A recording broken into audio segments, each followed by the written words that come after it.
Discord. One Discord user that is engaged in community is equal to 1,000 Facebook followers. Please help me welcome Talon MacTavish to the show. I'm very excited to have him. He is a guru of all things next level business technology. He's a builder and educator in the world of Web3, AI, crypto, blockchain, and the metaverse. That's dope.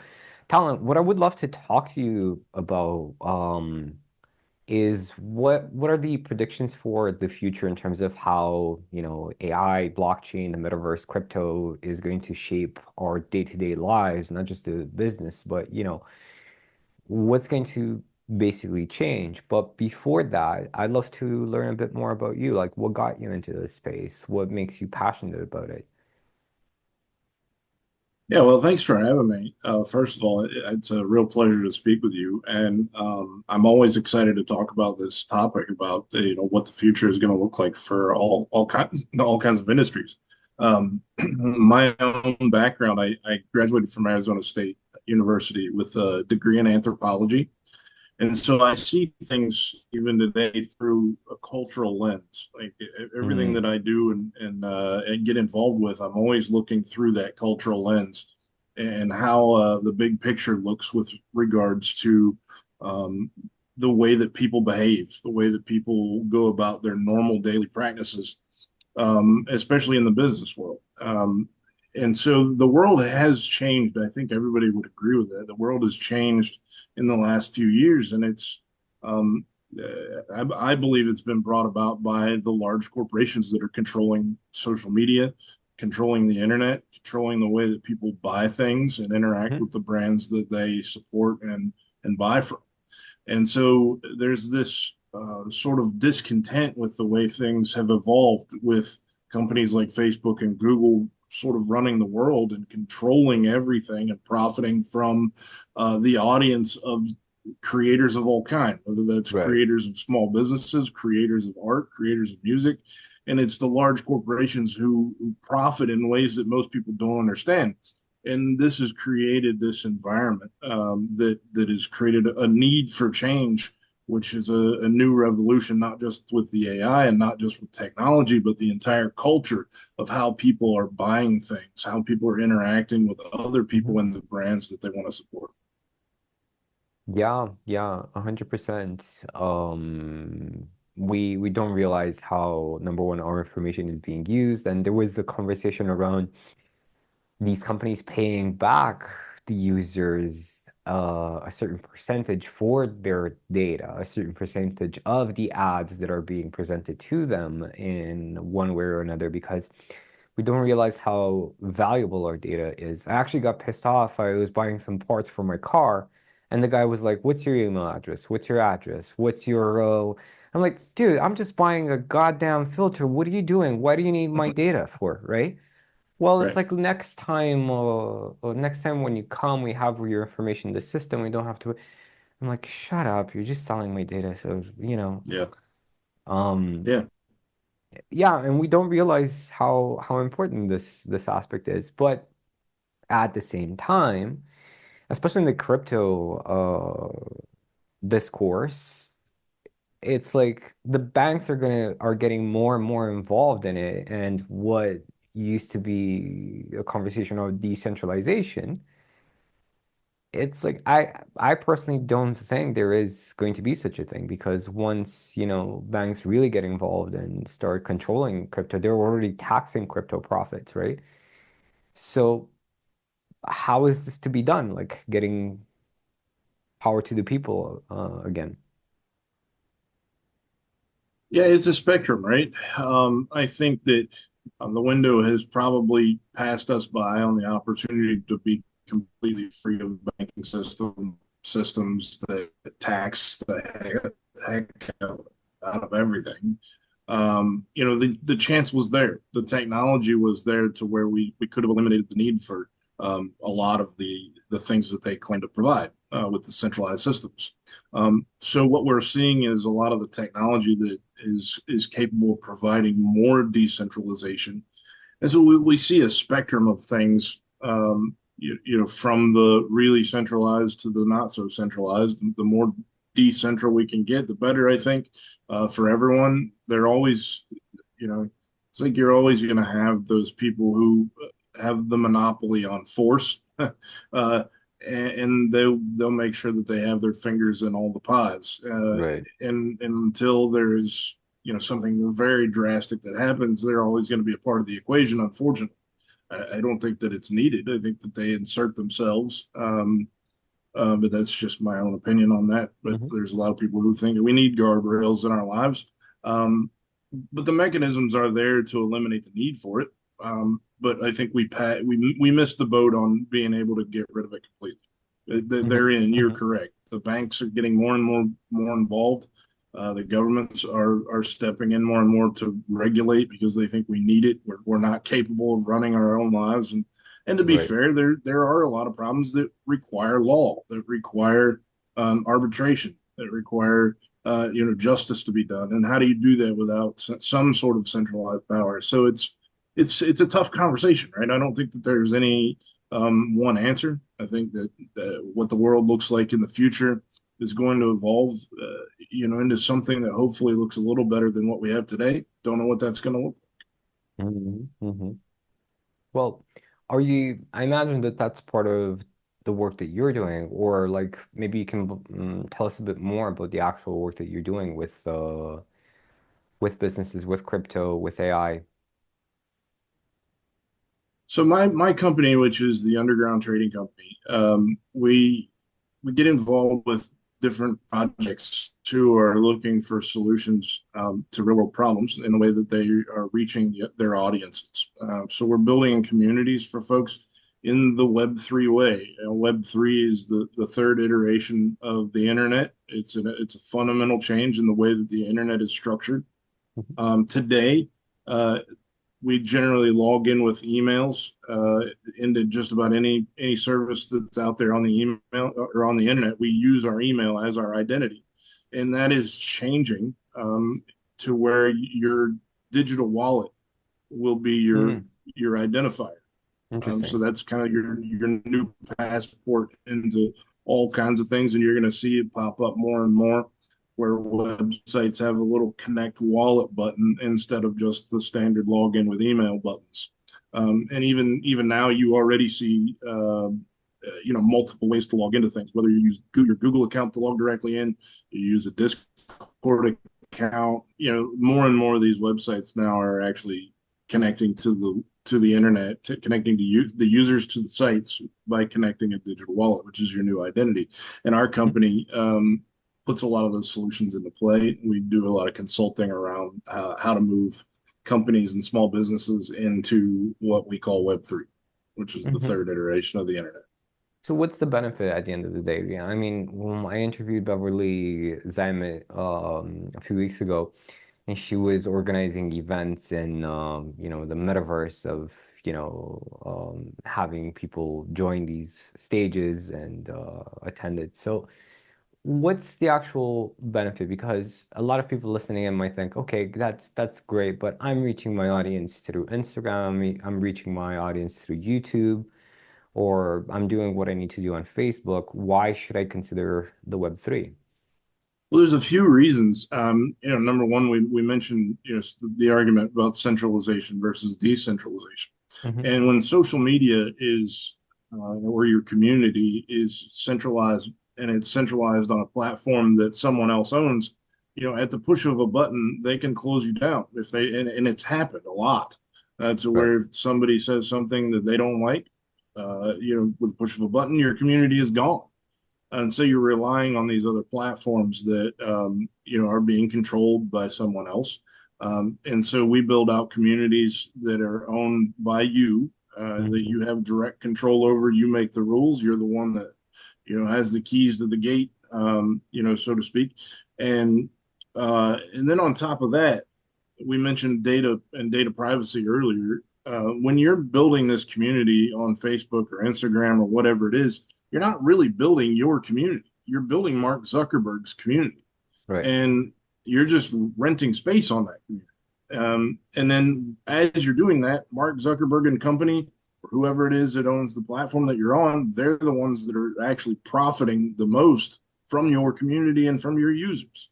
And so when you build in the Web3 way and you own the community that you're in, then you actually are the one that can kind of call the shots and profit from the work that you've done, whether it's your creation or just, if you want to aggregate data just the way they do and use Mhm. that however you want to, at least you're the one that actually gets to decide how that's used. So it's kind of like a more dynamic way of owning a mailing list, basically. Hmm. Yeah, yeah, that's exactly right. Hmm. And do people need a Quest or a Vision Pro to access these communities or No, no, we build out platforms that are much more Web 2 friendly. Just all you need is a basic keyboard, computer, and mouse. I mean, it's just, Mhm. if you're accessing the internet today, you can access community that you own.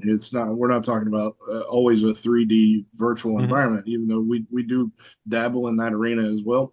We've built out, entire virtual shopping malls in the metaverse, but that's not the normal situation yet. I think that's probably coming as the technology advances and it becomes more practical to want to wear these headsets or Right. whatever it is, the interface. As that becomes more practical, we'll see more and more of that. It's not there yet. I don't think it's going to be several years still. Hmm.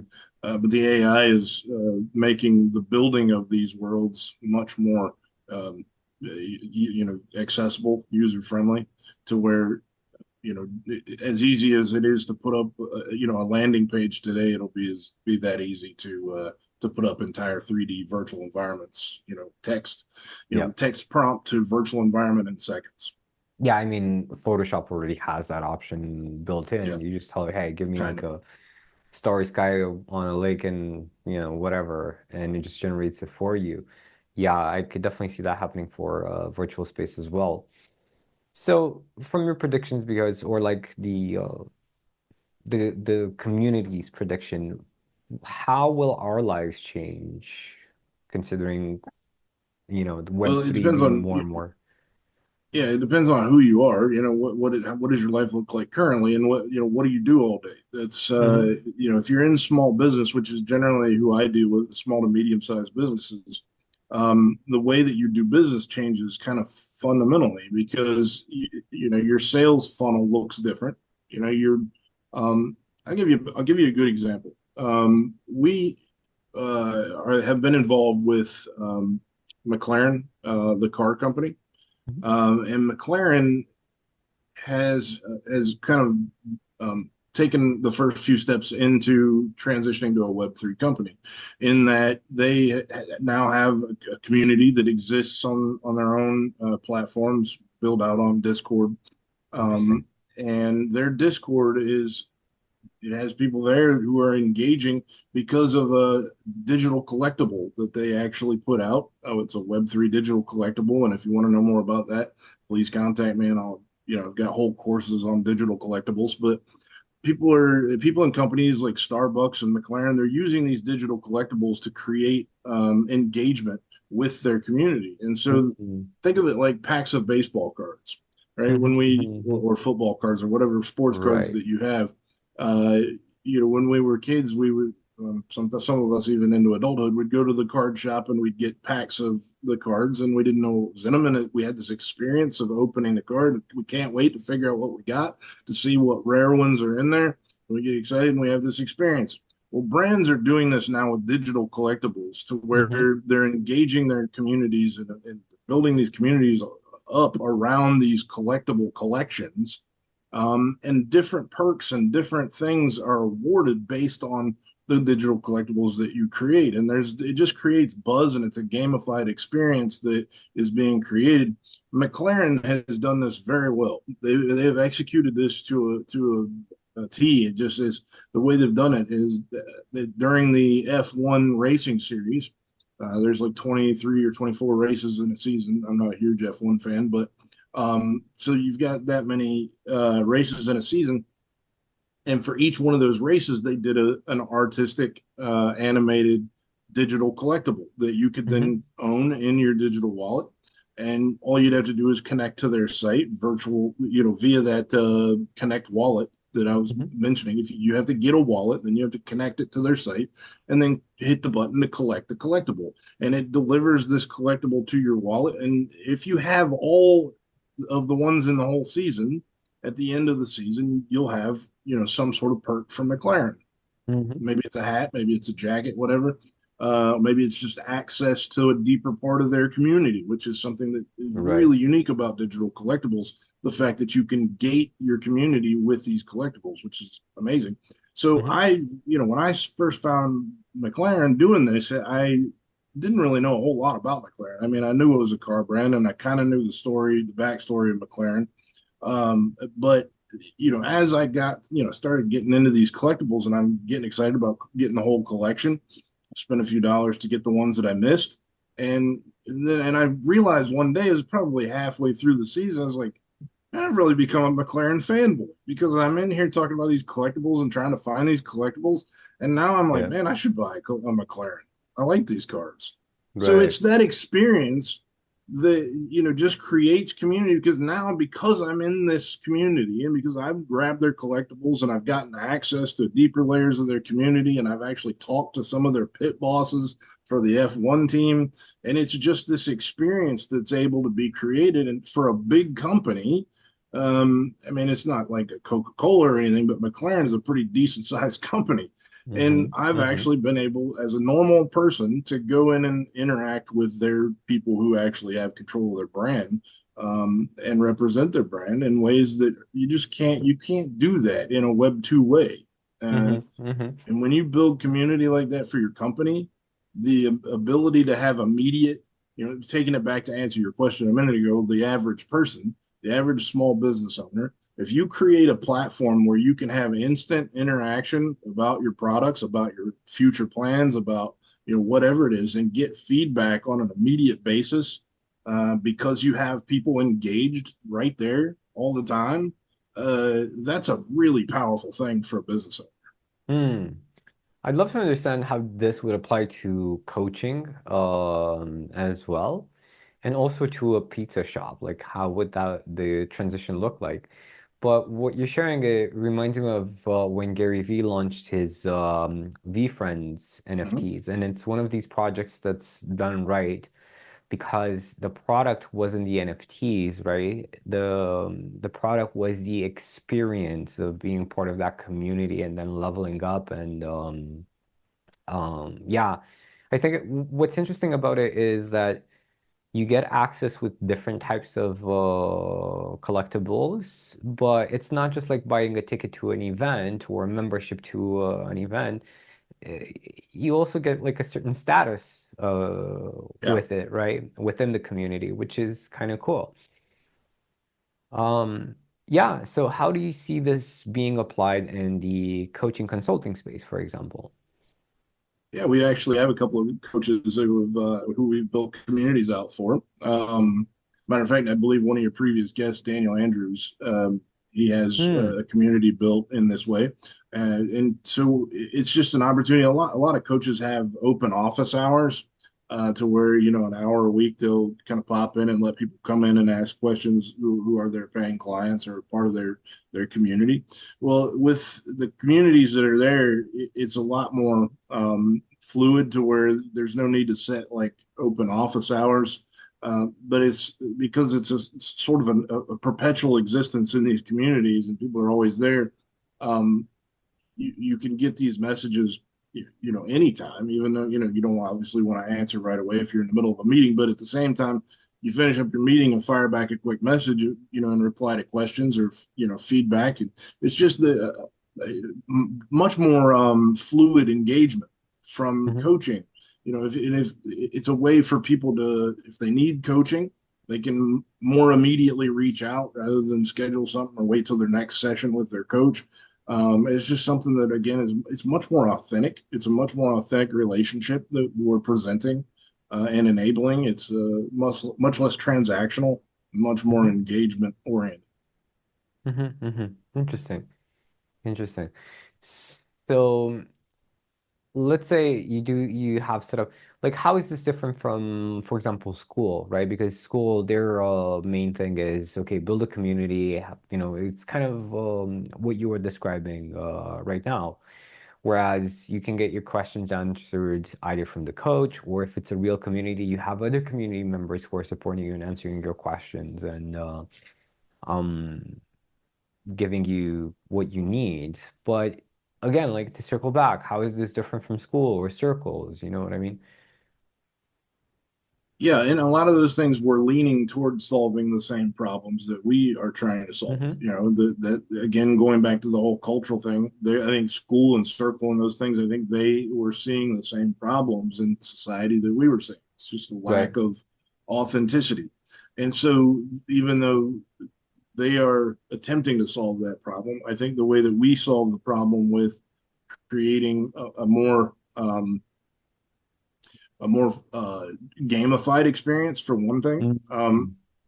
By gamifying the experience, you give that dopamine hit and all of that that comes, and it creates just a more a fun experience, a more positive experience. It becomes more of a back and forth. They say that one Web3 user is actually more effective than one community member on any of this big social media Hmm. sites to the degree of about 1 to 1,000. So How so? like one, if we're talking about Discord, one Discord user that is engaged in community is equal to 1,000 Facebook followers. I Mm-hmm. mean, it's that powerful to where and I don't know what that ratio would look like if it were school or circle, but the way that we do things in a gamified way really just makes it a different experience for Mm-hmm. Mm-hmm. Mm-hmm. I see what you mean. Yeah, especially these days, that's probably 1,000 Facebook followers and 100,000 TikTok followers. Yeah, right.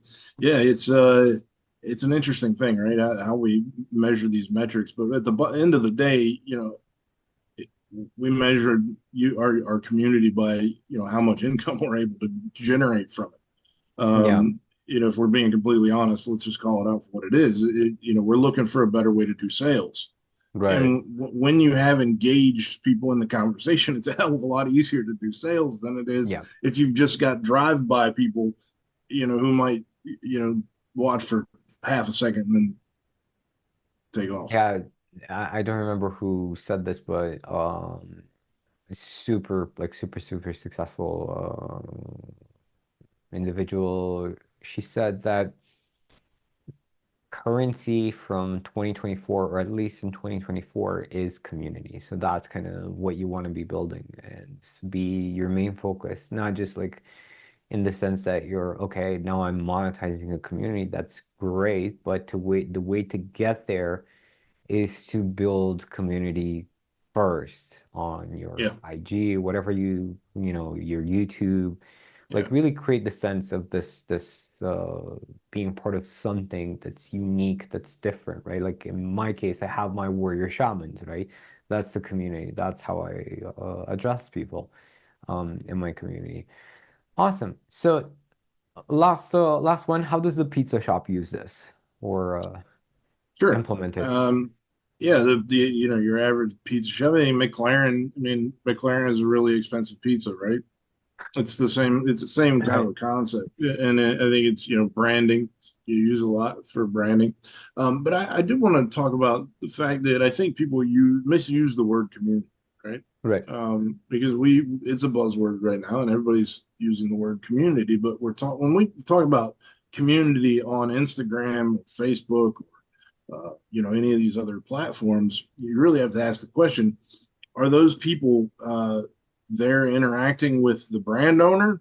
Okay, maybe they're interacting with the brand owner, but are they interacting with each other? And Mhm. sometimes that happens, but it's not really very effective. I mean, Right, right, the right. one thing that you could probably say that about is usually Facebook groups or occasionally you Not can even, see on not even. and they're back. You see back and forths on the Facebook groups, with replies and comments and stuff. But there's not a lot of real authentic interaction.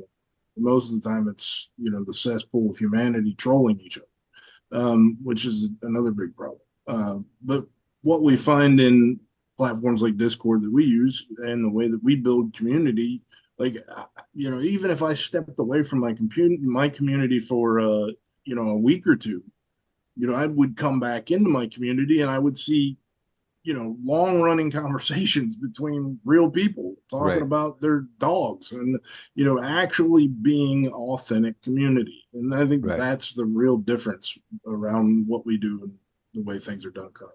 Yeah, yeah, and I think this is a huge one for like community leaders. You feel like a lot of people don't want to do it because it's like things are so demanding with a few clients. I'm speaking like at least from the coaching perspective, right?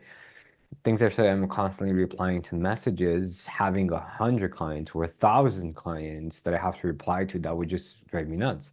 But that's the misconception. True community is people helping each other out and you like them not necessarily needing your input and prioritizing that. And there's plenty of ways you can amplify that. But I think like circling back to the question before, how is this different?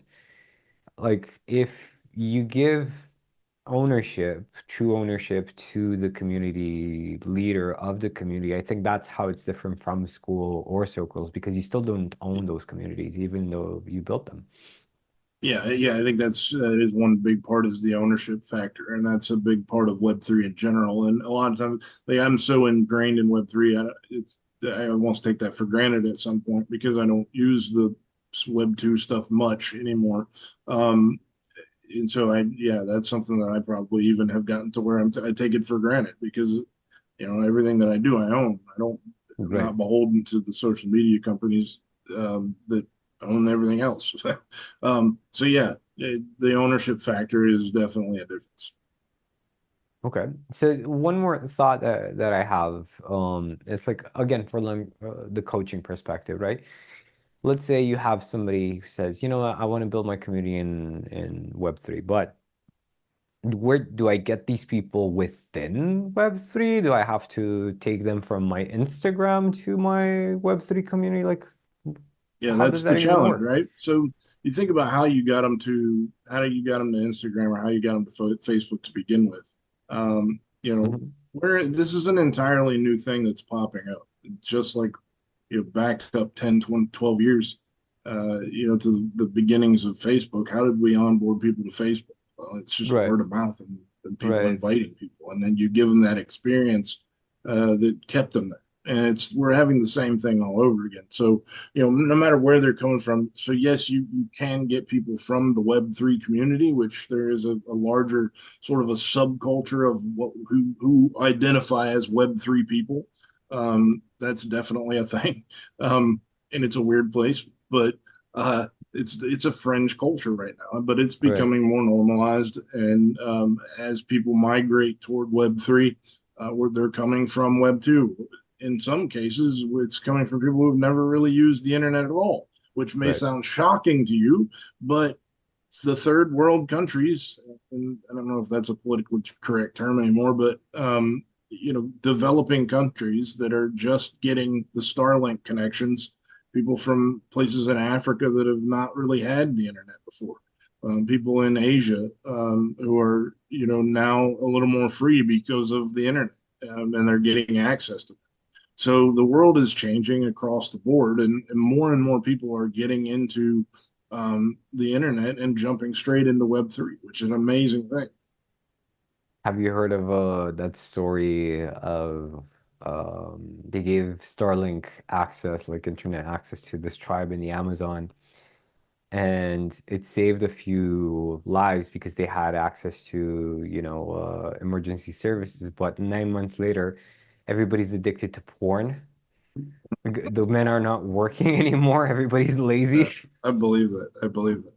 Yeah, that's a unfortunate side effect, I think. But Web3 is been known as the great leveler. Whether it's the power of AI being able to be more productive than we've ever been before, or whether it's the way that Web3 builds community.